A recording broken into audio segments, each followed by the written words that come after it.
So how you doing? Check it out. We're gonna run Andrew's Pioneer 3270. I swapped the muffler out back to the stock muffler. Got a feeling the banana pipe is robbing it of some torque. So we're gonna go with that and see what happens. I got a feeling we're gonna like the stock muffler more than the banana pipe. I just got this feeling. And if you're new here, we boarded a Pioneer 3270. We swapped the carb out and put a normal style choke on it. Let me show you here. So you see here, normal choke system. No more primer. So we are back to the stock muffler.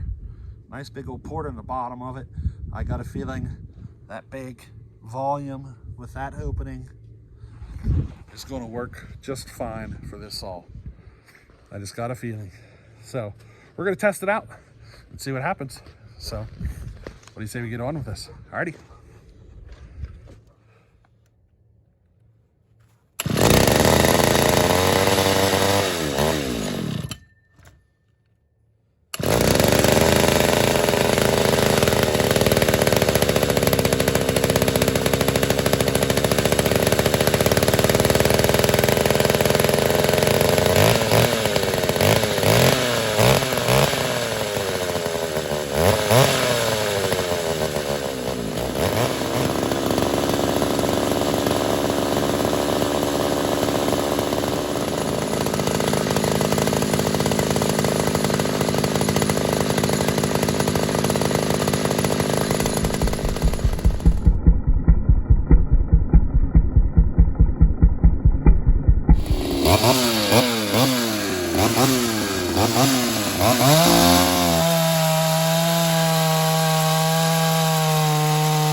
Carb, I can tell you, I'll be honest, the carb isn't a perfect fit. It's a little finicky at idle until it gets warmed up. Even after it's warmed up, it's still a little finicky. It's running like the velocity is too low at idle and the fuel is puddling up in the crankcase. Those of you saw builders know what I'm talking about. The carb throat is probably a little too large. But Once it gets up to RPM, it runs great. You know, I don't have a million carbs to pick from, so, but you could definitely use a carb with a smaller, I keep saying throat, but I keep saying throat, and I should be saying Venturi. It's a little too big, I think, but I don't have a bunch of carbs to pick and choose from. I have other carbs with a smaller Venturi, but they can't handle it on the top end, and you know what I mean. It's the one flaw in this saw that kind of bugs me, you know what I mean. I just can't get the idle to work out perfectly. Yeah, the fix is to run a smaller Venturi. The problem is I tried those carbs and they're too small for the saw on the top end. I mean, unless you're letting it sit there and idle for a while, it's not an issue. So I mean, if Andrew lets it sit around and idle, it'll probably shut off as soon as he touches the trigger. You know what I mean? Which, you know, a pull or two on the rope and you're back up and going. But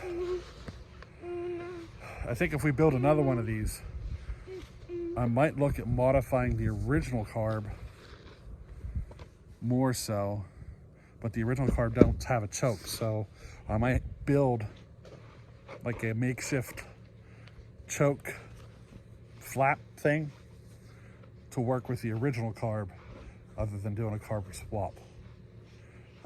If I build another one of these, that's probably the route I'll go. Whoop, whoop. Here's Cody.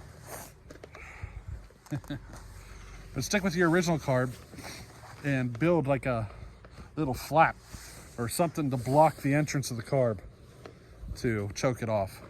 Go that route.